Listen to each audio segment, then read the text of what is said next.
Hi there. So, Bash, you weren't supposed to tell everybody why I was late. But really, there was this, I forgot to shut the window. So I went to shut the window and there's this little groundhog outside. And he, like, you know how, like, they hear something, they, like, freeze. So, of course, I had to talk to the woodchuck and then he, like, ran away. I was like, how rude. Here I'm trying to be nice to you. And I was going to throw him an apple and he ran away. So, welcome, everybody. Yes, and I did push bedtime a little bit because I had tutoring today. I'm tutoring a friend's son and his girlfriend, and I feel very confident they're going to pass the state exams. They need more confidence than they have. I don't think they realize how smart they are. So 1 week until they have their test, and fingers crossed. So yes. Hey, Cool Gamer. Angel, hello. Let me just go back up and chat. Jeannie, hi. Outlaw, as always. Lisa. Oh, thanks. I'm pretty happy about that too. 1.5K. And Sinner, always a pleasure. Oh, speaking of phone, I'm glad I saw that. I didn't even get my live up on my phone so I can see chat when I'm presenting my screen. So the first, oops, let me turn that down. The first thing I want to just mention is that I was able to find some pretty, they're not graphic, but they could be disturbing to some. I found some videos that were taken immediately after the explosion, and they've also released surveillance footage of the truck exiting the Cottman Avenue off-ramp on I-95, and it could be distressing to some. I know I said a bad word when I watched it, and I just pray that it was an instantaneous death. That's all I want to say. I mean, I'm assuming it was based on the surveillance footage. Hold on, I can't multitask. I need to go to my channel. Here we go. Okay.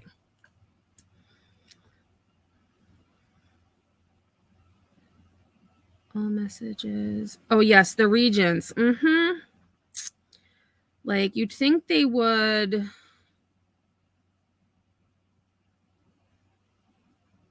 get rid of these stupid Regents exams. It's so annoying. But, you know, it's New York State. What are you going to do? Let me just fix the... I don't know if chat is still glitching. I haven't gone on YouTube on my iPad, but I'm going to do a 6-second delay just in case.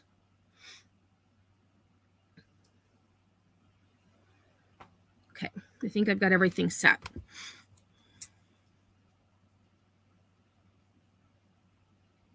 Oh, and I did read that. Okay, yes. I was talking to a groundhog. Or woodchuck, actually. Groundhog, woodchuck, are they the same thing? I don't know. We call them woodchucks here because they're nuisances. Hey, Kay. Glad you can make it. Angel, hello. I agree.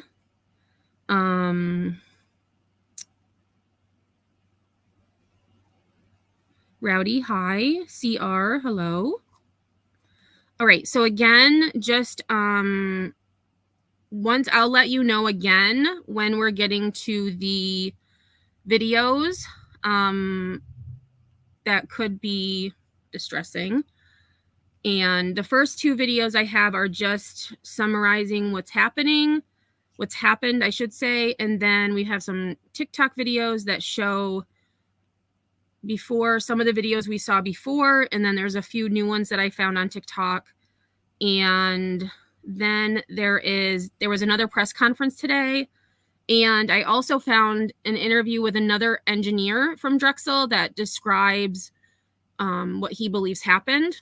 So I just thought it would be interesting to kind of go I hope it flows well. I think it doesn't. In my head, it sounds good, but then again, you never know until you do it. So, ooh, wild turkey. My parents had one, not this past weekend, the weekend before, and the little stinker went in the high grass. I was so mad. Before I could get my phone to take a picture of him, he went in the high grass, and all I could see was like brown. I'm like, you suck. And I actually have a video about the traffic as well. So I'm glad I put that in there. Hey, Thor. All right, so let me go over here. All right, so first two videos are just summarizing what's happened, and then we get into some of the eyewitness video. Interstate 95 runs from Canada to Florida. It's one of America's busiest highways, but a disaster over the weekend is going to snarl it. Sunday, a tanker truck caught fire underneath a section in Philadelphia, causing it to cave in. CBS News' Elaine Keano is near the scene. Elaine? Well, John, in addition to the pouring rain, we have been hearing the sounds of heavy equipment at the collapse site just behind us as crews work on what is expected to be a major rebuilding. This was the scene just after 6 a.m. Sunday, when a tanker carrying 8,500 gallons of fuel crashed and caught fire in Philadelphia, causing part of Interstate 95 to collapse. The tractor and trailer were trying to navigate the curve, lost control of the vehicle, landed on its side, and ruptured the tank and ignited the fire.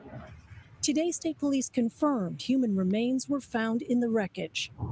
This video shows the road buckling moments before the northbound lanes crumbled. I just floored it and drove through. Frank Graber took these pictures driving back from the airport. He said he felt the road giving way as he passed through the flames. I felt a drop like a roller coaster, just dropped down. So I was like, well, that wasn't very smart because I could have fell right in the fire. Monday, crews used heavy machinery to start clearing debris. The fire burned so hot, officials say the southbound lanes will also have to be demolished as part of the rebuilding, which could take months. The entire region affected by this will have the full support of the United States Department of Transportation for as long as it takes to get that restored. All right, and I just want to pause this here because when we get to the videos of the truck, the surveillance, so this view of the off-ramp, if you're the right is where the truck would be driving. So you would be driving from right to left off the off-ramp. And what I saw, and again, this is just based on what I could see. It's grainy and not very close up. It looked like you could see for a second, he lost the trucker control. You could kind of see smoke and then just a huge explosion. So I think that corner of the overpass is where impact was made, but that's just my opinion. I don't know until they release the investigation report, but I think based on what I saw, I believe, he lost control and ended up hitting that corner of the overpass. They're saying a few months.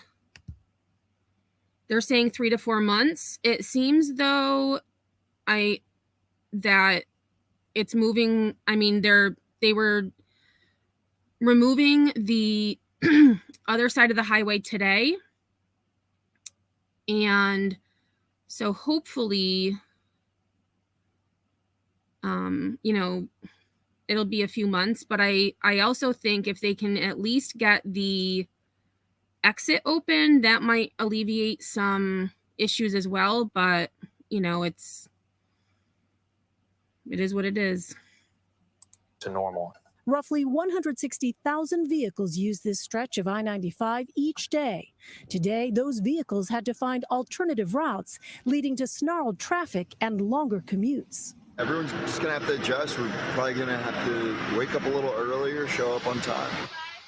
And Elaine Keano joins me now. Elaine, this overpass was part of a multi-million-dollar reconstruction project that was completed just about 4 years ago. So this was new stuff. What happened? Was it just impossible given the heat of the fire? Yeah, that's exactly right, John. I mean, essentially what state officials said is that even though this bridge was structurally sound, they knew this, that it was because, as you point out, it is a relatively new bridge. It simply is not designed, as are many other overpasses, they are not designed to withstand a fire that intense. And when you're talking about the hundreds of gallons of fuel, right, that were involved in this, that intensity of the fire was just too much for the structure. And not just for those northbound lanes, as we said, but those southbound lanes are also going to have to be demolished because after inspecting them, they realized that the structural integrity from that intense heat has really now been compromised. And so that is going to prolong this rebuilding process. So they're saying likely months before things return to normal. Those of us who've driven I-95 know that you are often accompanied by trucks on every side of you. How, given that... Right. So in this, I'll pause it here. So this is where the fire trucks, that is a separate road. But if you look at the road towards the top of your screen, that is the off ramp. And so you would come down from the left and then you curve around. So where that big puff of smoke is, that's where I believe, based on the video I saw, is where the truck hit and exploded. That it's a major trucking corridor. Is this collapse going to affect deliveries, supply chains, that kind of thing? Yeah, well, given the fact that, as you say, it's an extremely busy stretch of highway and the fact that it stretches from Maine to Florida, you can imagine there will be disruptions. What I can tell you is that here regionally, officials have said that they know already that the local economy is likely going to be impacted by these disruptions because you're going to have businesses that will now have to increase their shipping costs. The usual route just won't work. So the prices will go up for shipping for some of these local businesses. Where we're standing now, you look around and it's industrial, an industrial area. We have been seeing many trucks on this street behind me here, essentially trying to make their way past this collapse site, right? It's been a steady stream that we have been seeing all afternoon. And so in addition to that, they're saying there could also be increased storage costs for some of the businesses here. If they're not able to move their merchandise and their inventory as quickly or as cheaply as they might have done in the past.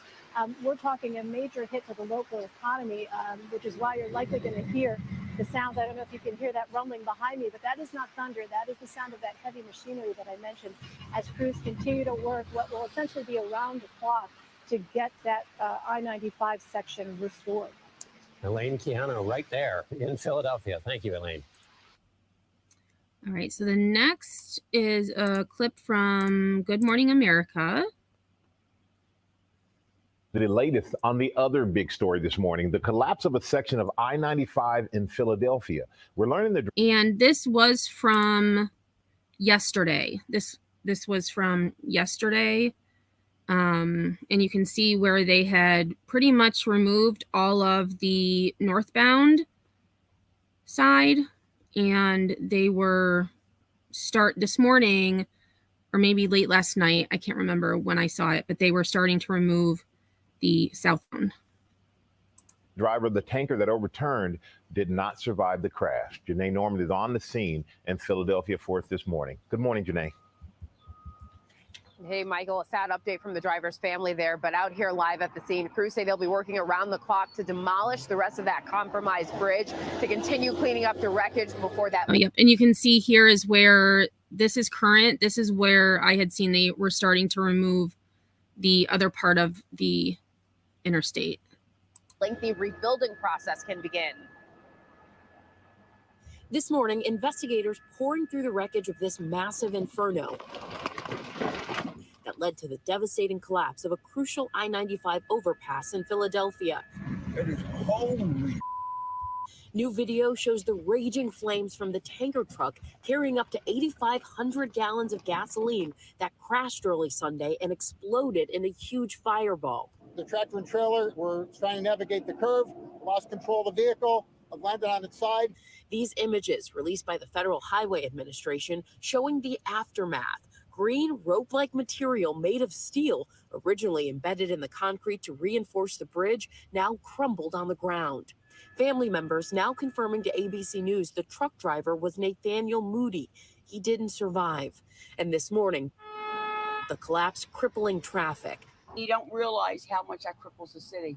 The American Trucking Association saying there could be significant impacts on the supply chain going forward. This is going to be a major disruption in that region, and it's really going to affect the whole Northeast. Experts now explaining how that tanker fire compromised the critical infrastructure, which had been listed in good condition prior to the incident, saying concrete begins to crack at 500 degrees, suffers large cracks at 1,000 degrees, and at 2,500 degrees, concrete melts. A gasoline truck fire, the temperatures could reach 1,500 to 2,000 degrees. And experts say this fire was unique because it came from hydrocarbon fuel on that tanker truck, and that can release up to 1,800 degrees Fahrenheit within just 10 to 15 minutes of that fire starting, as you can imagine, quickly compromising that concrete and steel.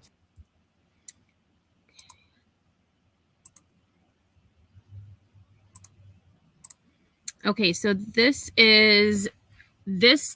two videos I have. One is from a news station. The other one is from TikTok. The one from TikTok is a little bit more zoomed in, but this is the surveillance that was caught of the truck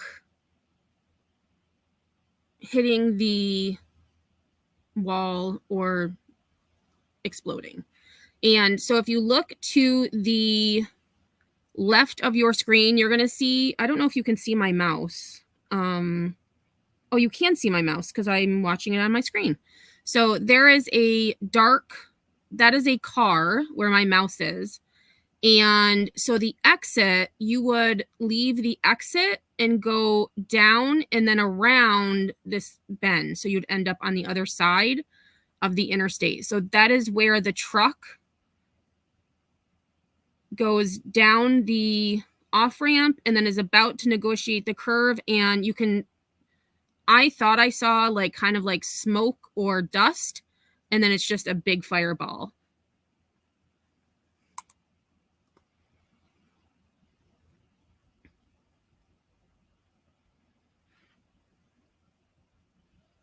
So there's the truck on the left.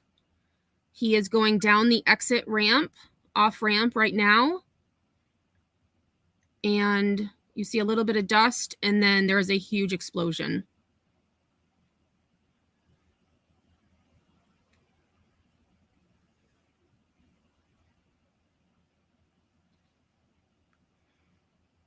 And so now this part is zoomed in a little. So it's hard to see. It does look like it's grass, but the off-ramp is just past. And then you'll see where the curve is.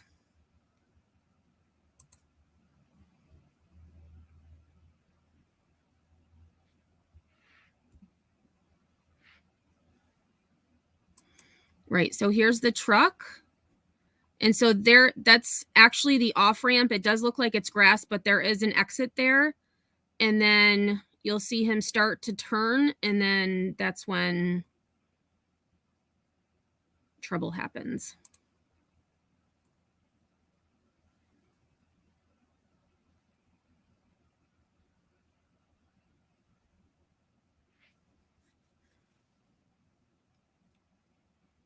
And I think they show it once more.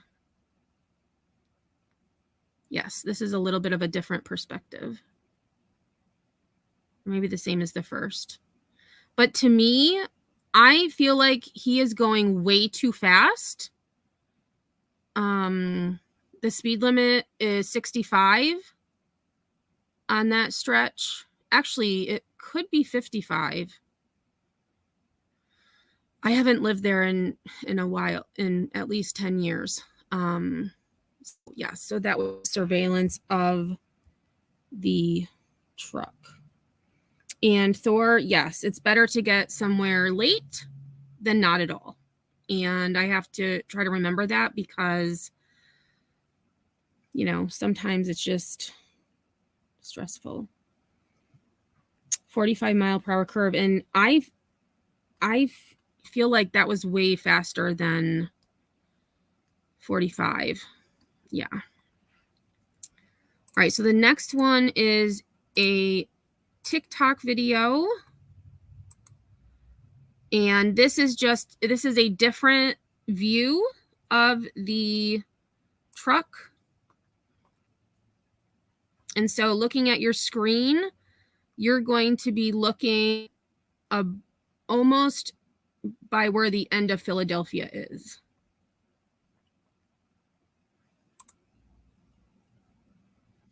Actually, no, it's not. So here's the truck. And so they did change the camera, and you're going to see. So now this is going down the off ramp, and then the overpass is where my mouse is, where I paused my mouse. That is the overpass section.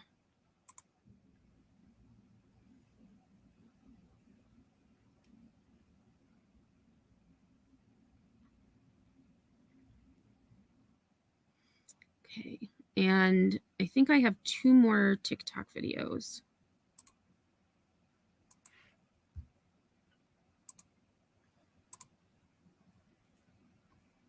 Risking my life on I-95 and before the collapse.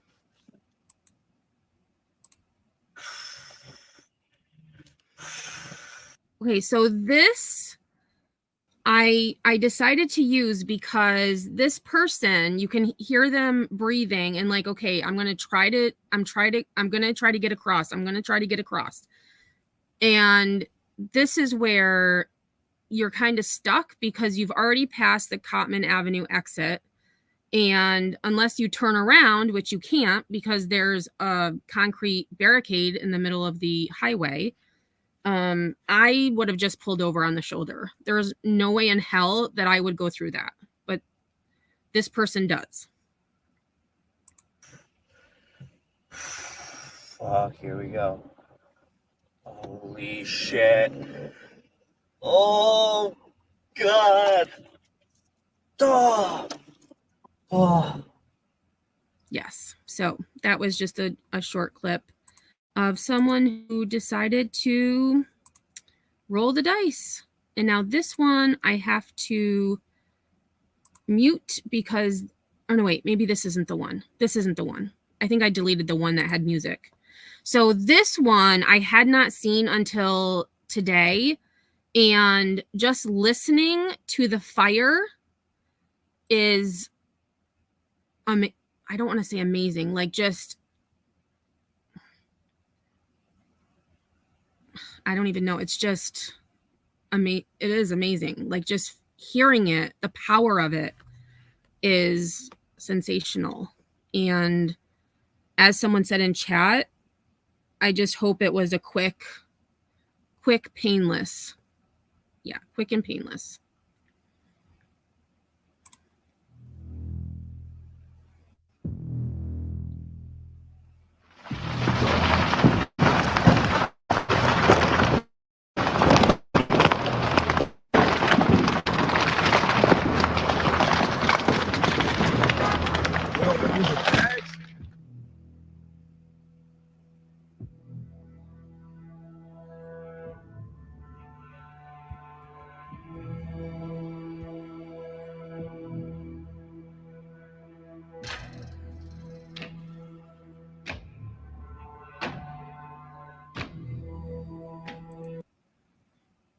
All right, and I didn't realize they had music, and I don't know if this music is, I'm guessing it's not copyrighted because it came from a news station, but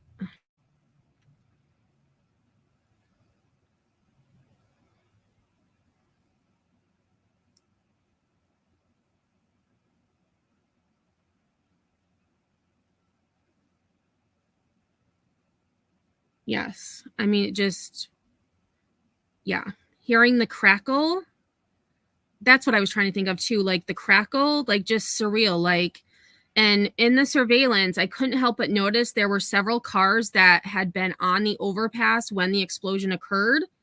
And like I would probably have pooped my pants. Just saying. Like I would have been, I don't even know. Definitely traumatized for sure.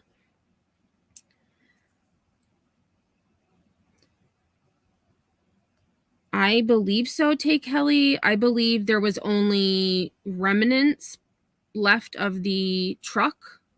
I know they were using dental records. Someone in chat yesterday, I think,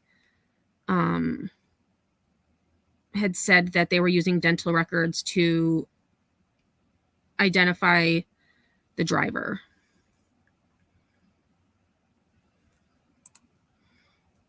Oop, wrong. Okay.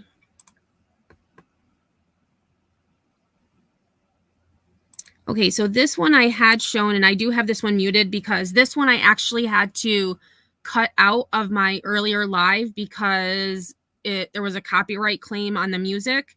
So this is the one I have to mute. This is moments after the explosion. So this is, we had watched this, and the guy that they interviewed in the Good Morning America clip, he is the one who videoed this. So he's the one who, and you can see it dip. There's no way I would go across it. I'm just saying.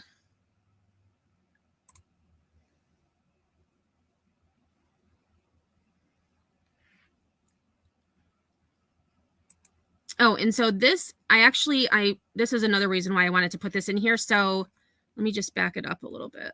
So you can see here is the Cotman Avenue exit sign. So obviously you would be in the right lane and then exit off. So this is where that truck would have been traveling. And then actually I'm going to slow this down just a little bit because that might help as well. And so here is the off ramp where those orange signs are. And I had wondered, I was trying to see what they said because I thought maybe there was construction or something going on. But I believe it had to do with whatever's happening at that part of the highway.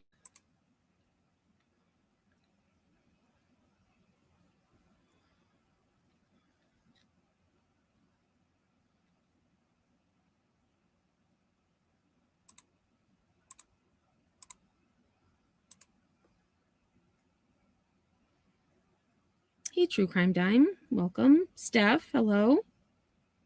Anyone else who I may have missed, hello. Welcome. Thank you for joining us.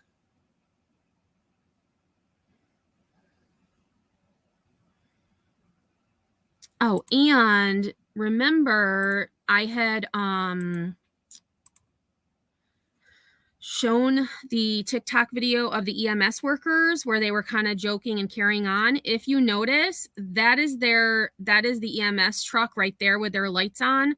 So that's where they had, stopped and started like backed up, and they had their lights so that people would not go through that.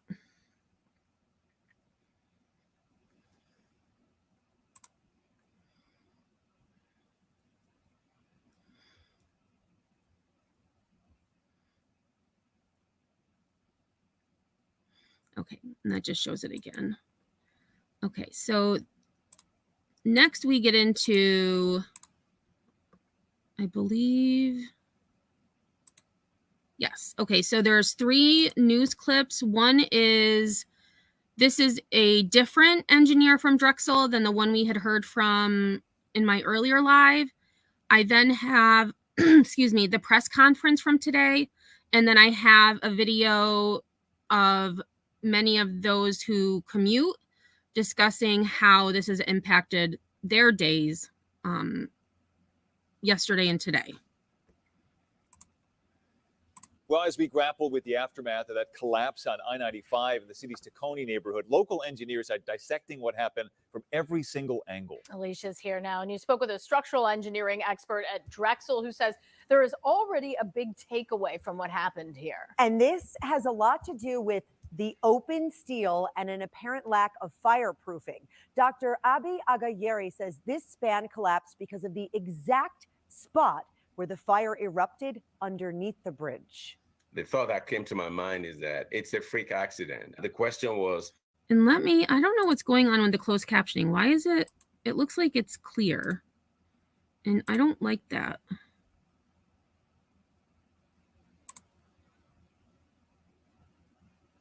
Background color. Oh, okay. Let's see. Nope.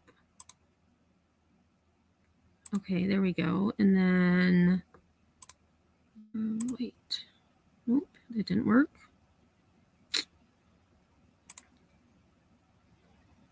Oh, here we go. We want, oh, it does say white. All right, well, I guess that's as good as I can get it. I don't know why it looks like that. should there have been fireproofing provided for this bridge section, over this road?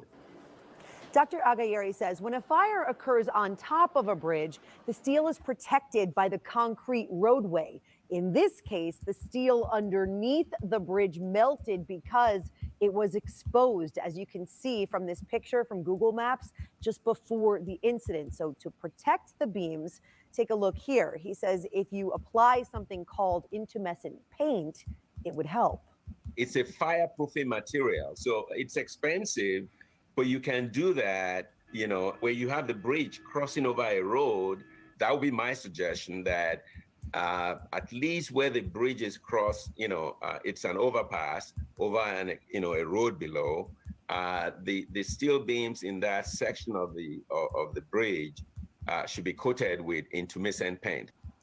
So right now, there is no direct mandate to fireproof the steel girders underneath the bridges. As for how long this might take to repair, I did ask him. Dr. Agayeri says the 2022 bridge collapse in Pittsburgh took a year to rebuild. This smaller span, he says, shouldn't take nearly that long, which is what we kind of want to hear. Yeah, I think the one in Atlanta most recently was like 46 days or something. They really, really sped it up. So we can hope. Yes, Yeah. we can hope. Okay, so that one is set. So next is the press conference that they had this afternoon. Jack, and also, what does this timeline look like to you in terms of when 95 can be reopened in this part? So I'll let PennDOT take the lead in terms of the specific timeline hacks that need to be met in order to get this safely restored. What I can tell is that they are already working in an innovative and very focused way to find the quickest, safe way to make sure that that this is restored and to minimize impacts during that period. To the first part of your question, yes, every resource that is needed will be made available. Of course, it has to qualify, but there's no question in my mind that that PennDOT will see to that. There's two tracks for that. There's what's called quick release funding, which we can turn around very quickly when there's a specific request for upfront funding. And then there's reimbursements that we provide for the costs that are incurred here. And again, there's no question in my mind that all of the resources that PennDOT needs federally will be available. We've already made clear that they're available ever since the governor's disaster declaration made it possible. Right here. Secretary, today economists warning that this closure could push up the prices of goods. What's the level of urgency in getting this rebuilt? Well, this is what a lot of people don't always see behind those inflation numbers is the importance of our supply chains. Part of what goes into the cost of everything that we pay for at the store is the cost of shipping. And if a route is disrupted, or if it's longer, or if trucks have to wait, that finds its way into the cost of goods. It's one of the reasons why I appreciate the work that's going on here at the state level with good local and federal coordination, not only to make sure that things are 100% fixed here as quickly as possible, but to pay attention to what happens between now and then. From the very first hours when I was speaking to Mayor Kenney on Sunday, he and his team were already focused on how to make sure that people and goods that had to be absorbed by the rest of the city could be moved as efficiently as possible. They're continuing to do that good work. And I know that that's going to make a difference. At the end of the day, there's no substitute for I-95 being up and running in full working condition. And that's the goal that everybody's moving toward here. What's your level of concern that it does actually push up the prices of goods? Well, look, it's one of many factors that can affect the cost of shipping. But here on the East Coast, there's no question that the effect will be upward pressure until it can be completely resolved. Does your office or the White House have any preliminary numbers on the economic impact so far? I haven't seen an economist's estimate of that, but what we know is that 160,000 vehicles a day on average pass over this section of highway. Shaylin, do you know offhand the percentage that is trucks? It's about 8% is trucks. About 8% of that is trucks. Obviously, that is a lot of America's GDP moving along that road every single day. We'll go back here. What is really the impact of 8% of trucks not being able to get through here? Well, look, what it means is that the trucks will have to take a longer and more costly route to get to where they're going. Now, I know America's truck drivers, they are creative, they find ways to adapt, they are resilient, and of course they're not doing that on their own. Again, there's going to be a lot of work, analysis, and support going into making sure that we make the most of alternative routes. We're even making contact with Google and Waze to try to optimize any kind of software information that is reaching drivers, whether it's commuters, travelers, or truckers. So they're going to do the best they can given this situation. But obviously, it is not just an inconvenience, it is a cost. Mr. Secretary, like us, you must want to know what went wrong here. Has anybody given you a sense of what went wrong? And are you concerned about the flow of gasoline and dangerous products on our highways? Well, NTSB has the lead in investigating this. They are very thorough, which means it will take some time to get the full results. We are, they don't report to me in terms of a timeline, but generally what they do is they have a full report that takes a while to return. Sometimes in the interim, they'll present a fact-finding report that provides some preliminary information. We are participating and supporting that process and doing our own work from federal motor carriers, highway, and PHMSA perspective, because of course we are concerned when it comes to hazardous material. I do want to emphasize, though, there have been cases in years past where a section of highway or a bridge collapsed in broad daylight, seemingly at random. Of course, this is not that. This was an enormously intense fire underneath a structure that my understanding is relatively new in its construction. And the result of that much heat, of that much fuel burning, was of course what compromised this structure. But beyond that common sense level that we know what happened underneath this section of highway before it collapsed, I don't want to get ahead of the work that NTSB is leading. Does it raise questions about design, about bridge designs when you have trucks like this moving about the highways? Well, again, we're going to always try to learn from every case of what happened. Just as in responding to this, we've been learning, and I know Secretary Carroll mentioned benefiting from the experience of what happened when there was a partially similar fire and collapse on I-95 in Georgia in 2017. But look, there's a certain level of damage. There's a certain level of heat and fire and stress on a structure that no bridge or highway can tolerate. Whether there are any issues that we can learn from for the future, that's exactly what the investigation is going to teach us more about. Mr. Secretary, is the federal government working with these trucking companies to try and find them alternate routes to try and ship these goods by train or other areas? And should Americans expect to see supply chain disruptions for the next few months while this is repaired? Well, there's going to be an effect, but I also think that that can be managed, and we already see in the local, county, state, federal partnership and the private sector response a lot of very good work being done to try to mitigate that effect. We certainly stand ready to help anybody who needs assistance. But we also see a lot of these operations, they're built to contemplate the unthinkable, and in this case, already adapting to try to make sure that their goods can move on alternate routes. Mr. Secretary, you mentioned the federal support for PennDOT and the rebuilding effort going on behind you. Is there similar support the federal government can give to SEPTA for the additional capacity that it has to add because of this? There is, and we're working out the details right now in terms of what is eligible.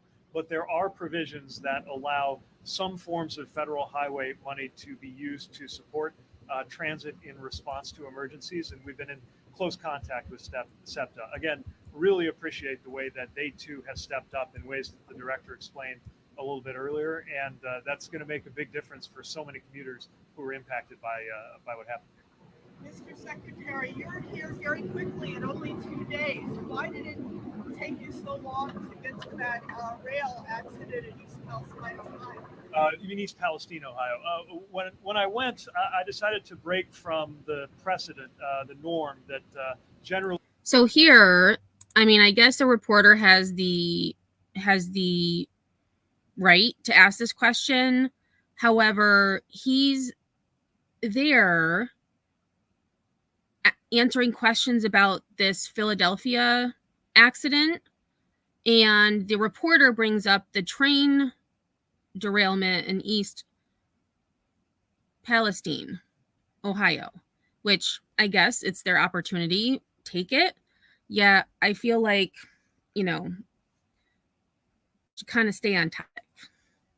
Early transportation secretaries don't go to active response sites. But part of what I found was important, especially when you saw all of the politicization and misinformation that the people of East Palestine had to deal with, is that we're just in a new world in terms of the importance of presence to help make sure everybody understands what is happening, the coordination that's happening, the teamwork that's happening. And so in the same way that I value the ongoing conversation that I have with people that I spend time with on the ground in East Palestine, I value the opportunity to be both on the ground and coordinating over the phone with everybody who's involved in the response here in Philly.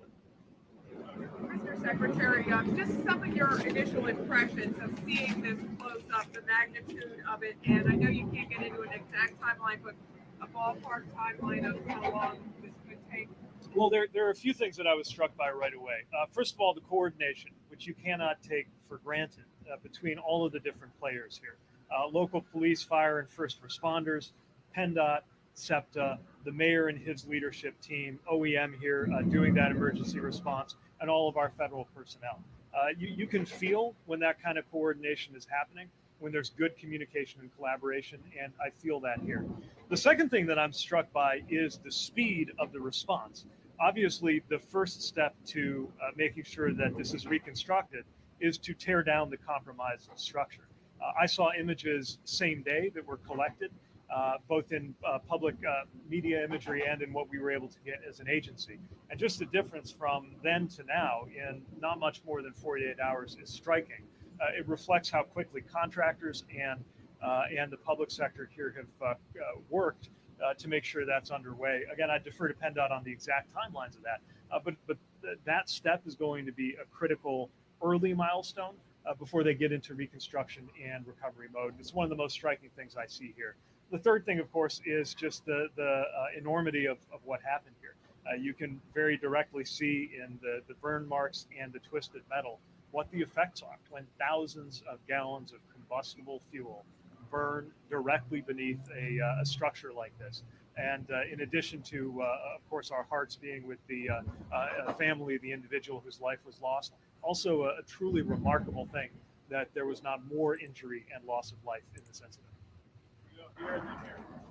Hi, can I go back to the cause of this incident?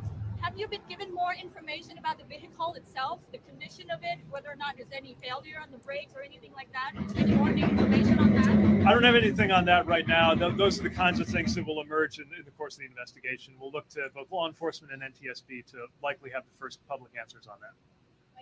Next question is actually for Secretary Carroll. You want to step up? We just heard Secretary Buttigieg talking about how quickly this is already moving. You said it yesterday, crews are on 24/7. Can you explain what the bidding process is for this project, or do you have someone on retainer? No, there was no bidding on this process because of the emergency declaration and the emergency nature. We were fortunate insofar as there was a contractor already on site doing a different project on the interstate.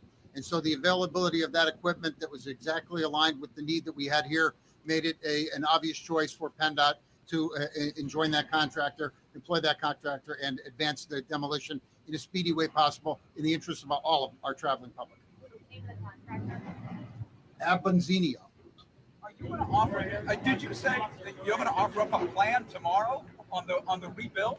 As I said yesterday, we were focused on the demolition, and as busy as we are here with the demolition, we are equally busy in Harrisburg and in King of Prussia, relative to the replacement plan, which we're going to be prepared to announce to all of you tomorrow. Will there be any incentives in the plan for an early completion? We're already working 24/7, sir. Mr. Secretary, I wanted to ask you a question about some safety features that are on trucks. I know not all of them are mandatory, things like automated braking and anything. I don't know if we know what was on those trucks, but is the federal government looking to mandate some of these for some of these that are carrying hazardous materials, some of that, they're carrying hundreds of gallons of gasoline around like this truck? Should some of those features be mandated? Is that something you're looking into? Yeah, we've got standards both in terms of the vehicle safety and in terms of the tank integrity on vehicles like this. Again, part of why the independent NTSB's work is so important is that often that can inform future policy decisions. Let me also just say that while our nation has been rightly paying a lot of attention to aviation safety and to railroad safety in recent months, one thing that it has been harder to get people focused on has been roadway safety, an issue that claims 40,000 U.S. lives a year. And I think this is an important reminder of just how vital and just how big an issue roadway safety is, whether we're talking about commercial vehicles, whether we're talking about hazmat, or whether we're talking about ordinary passenger traffic. Last question right here. So you talked about wanting to do this quickly, but obviously securely being the priority. Is there any help for some of the local businesses or people that live along the smaller roads that are going to be affected by this that can come from the federal government or even state or local government? So our authorities mostly have to do with making the state DOT whole for the work that they're doing on a reimbursement basis. Okay.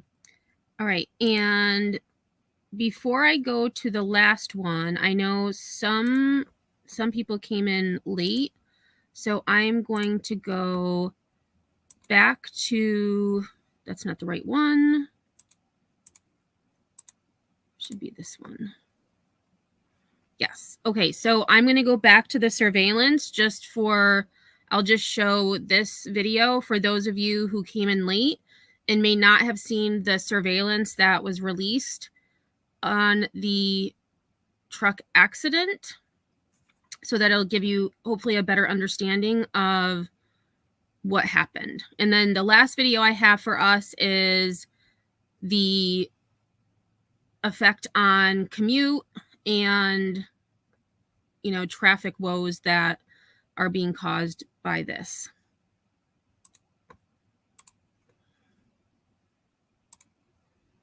Oops. Oh yeah, I have it on full screen.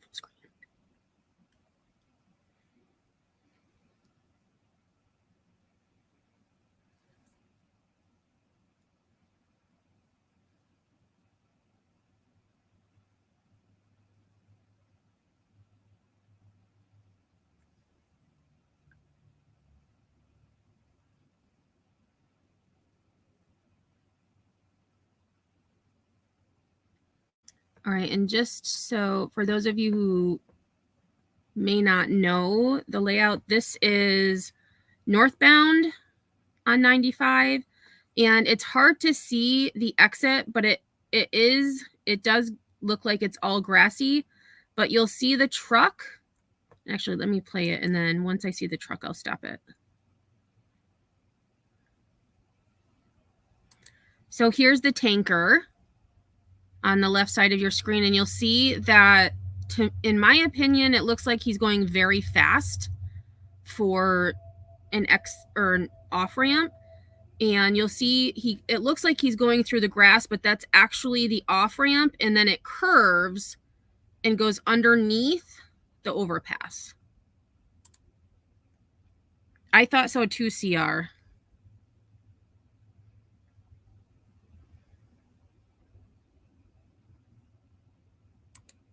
And actually, this is about here is where it looked almost like it was cloudy. So this is, so it almost looks like maybe dirt or dust or something. It was cloudy, and then there was impact, or maybe just the explosion.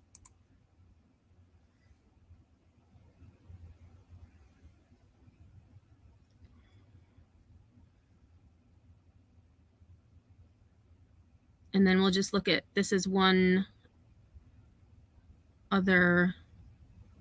And again, the truck is going to be on the very top of your screen in this video.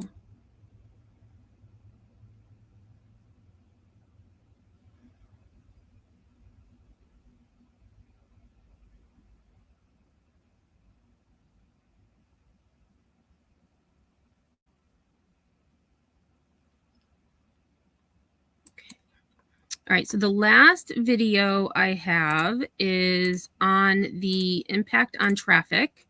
And some of the parts of this are boring. However, I really thought it was important to listen to those who are affected by this.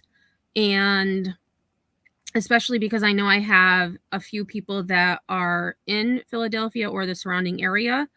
Maybe this will help you out if you haven't, been able to get this information.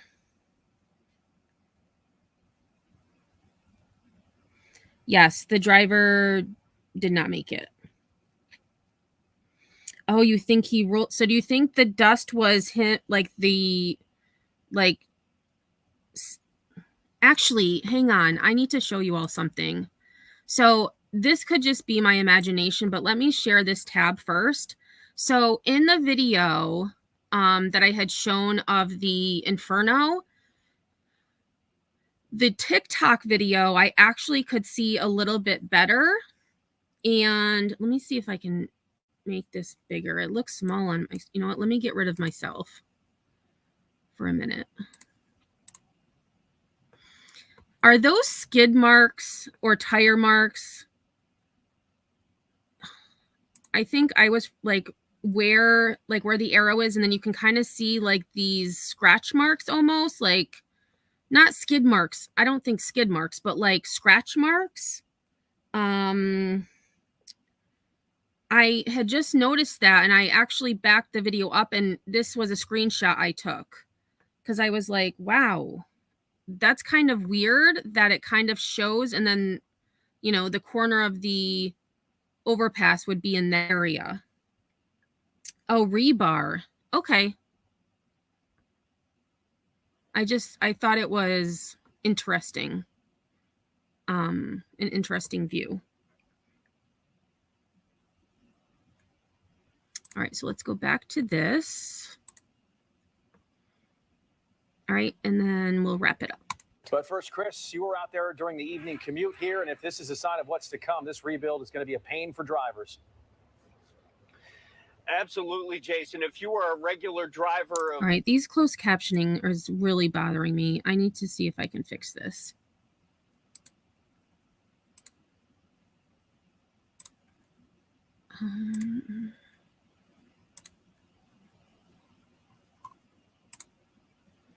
You know what? Let's do this. White, font color, black. Okay, maybe that's not going to work either. Oop, nope. All right, well, I need to figure out. It was fine yesterday, and then all of a sudden it started doing this today, and I don't know what happened. Of I-95 here in Northeast Philadelphia, where we are right now, you are going to have to get used to a brand new routine. Let me take a look where we are right now. I-95, we spent the night driving these detours. As you can see right now, we're coming up. This is southbound I-95. Traffic is really good right now. People are heeding the warnings and staying out of this area. Like I said, we spent the night driving. No matter what, it is going to take some time. It is going to take some patience. It's very bad, very bad. If day one of the I-95 closure is any indication of the next few months, commuters better get prepared. This is what the 95 rush hour detour looked like tonight. Traffic diverted off of Cottman Avenue and right into Northeast Philadelphia neighborhoods, where police were directing traffic and frustrations are starting to mount. It is bad. Like, I'm in an hour. Usually it's home. Stuck in traffic, we interviewed Brandon Seidman from Doylestown. He's one of the 160,000 travelers a day that use this stretch of I-95, now searching for a new route to bypass on one of the busiest highways on the East Coast. It's been terrible. I've been driving for 45 minutes from work. I'm still in traffic. How to get around this mess? Here are the suggested detours according to PennDOT. Coming from I-95 south, use West Woodhaven Road to Roosevelt Boulevard, onto the Schuylkill Expressway, then to the Vine Street Expressway. From I-95 north, use the Vine Street west to 76 west to the Boulevard north to Woodhaven Road. From New Jersey, avoid the Betsy Ross Bridge, use the Tacony-Palmyra Bridge for I-95 South, or the Ben Franklin. Just devastating, honestly. The traffic is already pretty bad because 95 has been under construction for a while. Emily Orlando drives 95 for work every day. She and many others are adding time to their commute for the foreseeable future.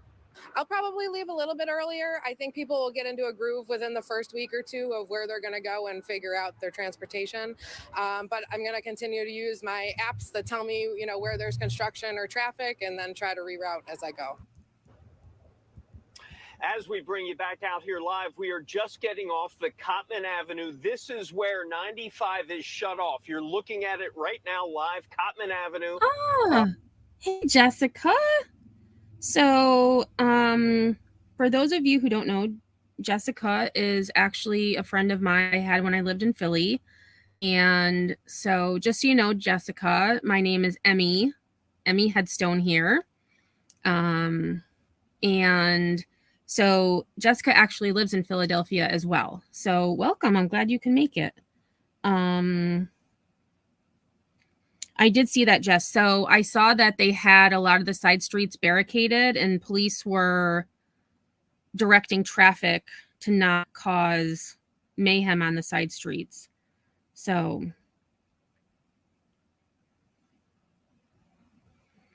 yes, True Crime Dime. I did I believe it was yesterday's live that I did. I played a video of I believe it was his cousin.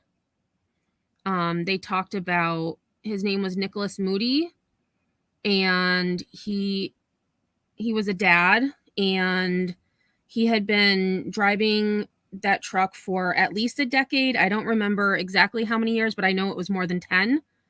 And so yes, if you haven't watched so Sunday I did the initial live. I did a live yesterday with updates, and then this is another one. So if you haven't seen those earlier videos, I would definitely go watch them, because I haven't covered everything that I covered in the earlier videos.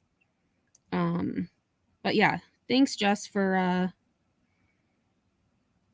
yeah, I did see that they haven't officially they haven't released his identity, but his family is talking.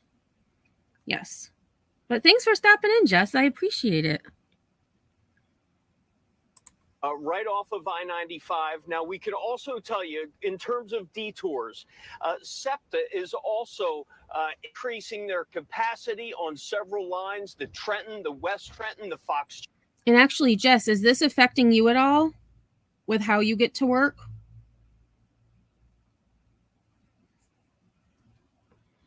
Chase line. Also, those regional rail stations parking lots will be free. And but despite a lot of all these headaches you saw today, and despite the traffic you see now, tomorrow is expected to be worse on the roads as well as SEPTA Transit. More people will be out tomorrow, so that may be the real test. And the thinking with that, Chris, is that people who would normally work from home, perhaps on Mondays and Fridays, will be back out trying to go to the office tomorrow. And that's what they're accounting for. All right. We will stay on top of it for all of you. Thank you, Chris, for your reporting. All right. And so that's the end of the slideshow. And so if anybody has questions, I know I have Amy CK is not far away. Jess is close. Yeah, so just a story. So Jess says she happened to be on YouTube borrowing music. So back in the day, and I don't remember the name of the other one, but there was Napster. So Napster was where you could download music, and then Napster got shut down, and then there was another site, and I don't remember the name of it, but yes, we would borrow music frequently back in the day. LimeWire, yes, thank you, Sinner. LimeWire. Yep. Oh, Jessica said it too. Yes. So that kind of that brought me way back. That was a long time ago.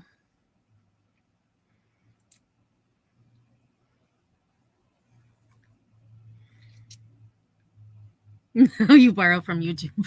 Yeah, well, I try to borrow from YouTube and then I get a copyright claim. So I usually have to cut it out of the video. But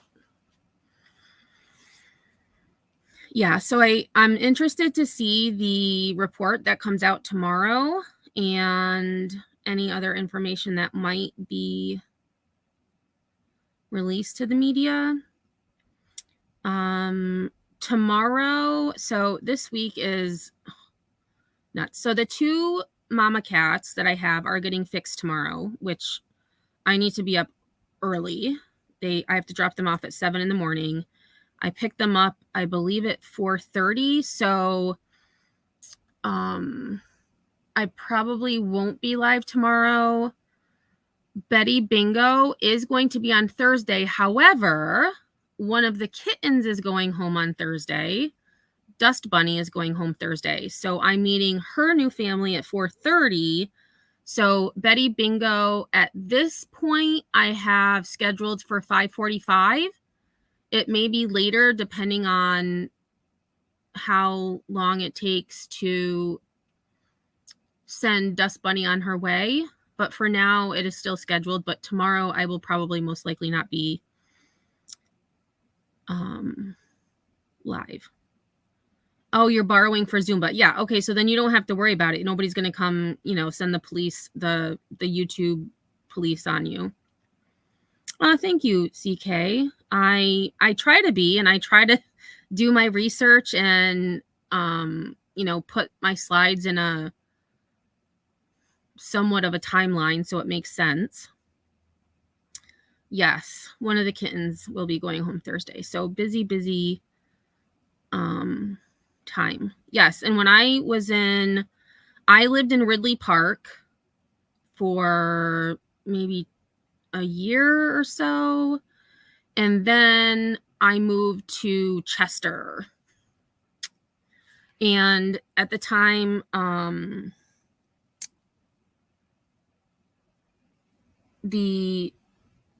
my boyfriend at the time lived in Drexel Hill.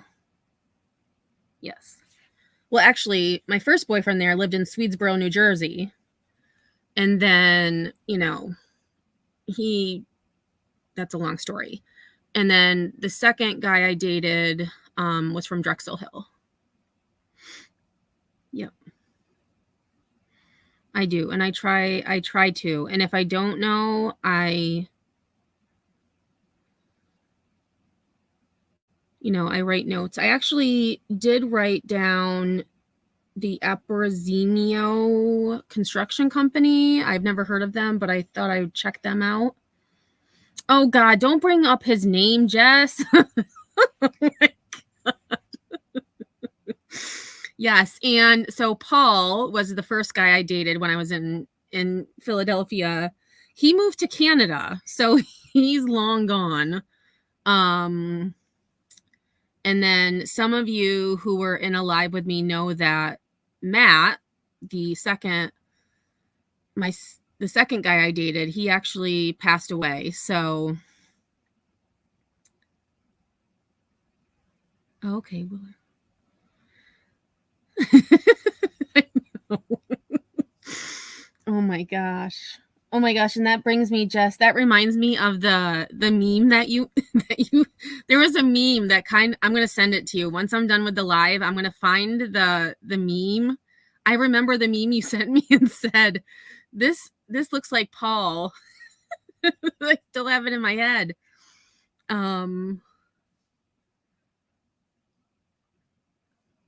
Yes, Jess and I met a long time ago.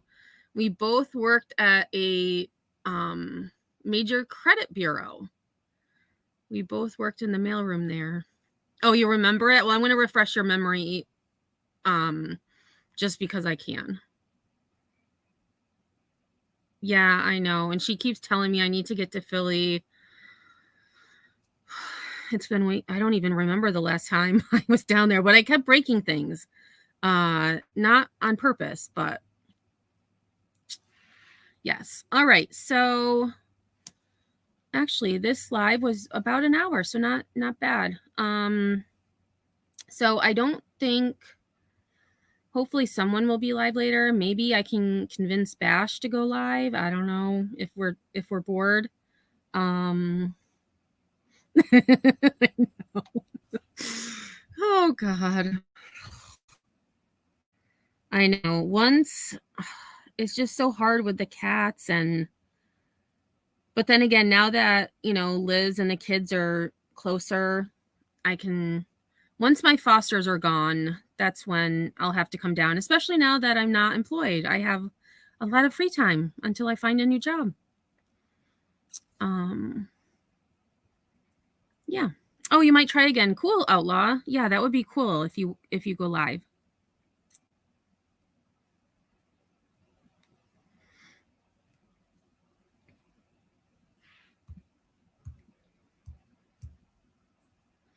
All right, y'all. Well, I am going to call it. So again, don't forget Betty Bingo on Thursday at 5:45. If I have to postpone it, or not postpone it, but like push back the time, I will change it in StreamYard so that you know. But we're definitely doing Betty Bingo because girlfriend is being awfully sus today. Very sus. Well, sus yesterday and today. So, yeah, Jessica's been trying to get me to come down there, and well, first we were thinking about going to Hawaii, and then, yeah. Hey, Kathy, how's it going? Yes, I would replay from the start. I tried to make it as in order as I could. Yes, I saw Kathy, your comment that you said you're going to win bingo this time.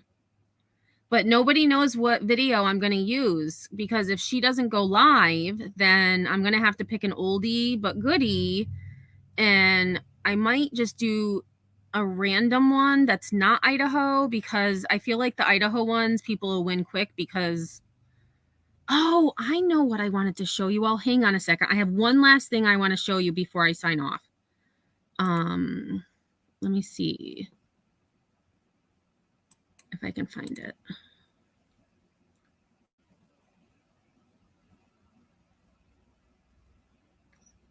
I don't even know where it would be. I made a word cloud, and I'm going to have to find where it went. But I copied and pasted one of Betty's lives into a word cloud maker.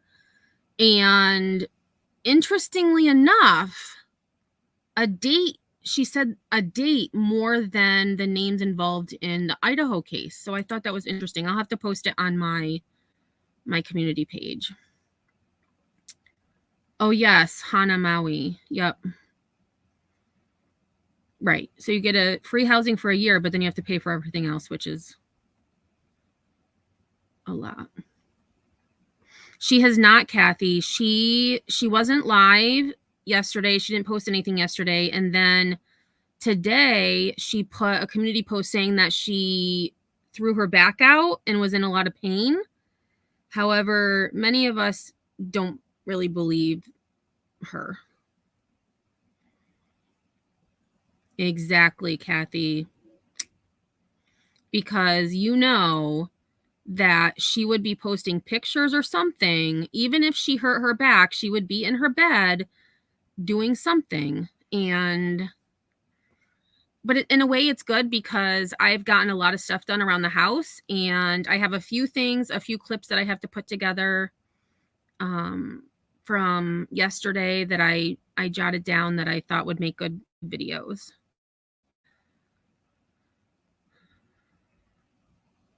Yep. And I saw her friend, what's his name? The one that made that dumb song about Target, Fernuccio or something. I don't even know what it is.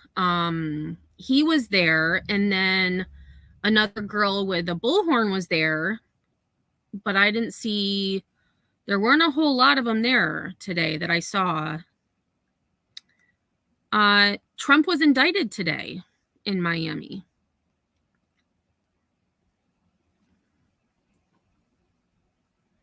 Yes.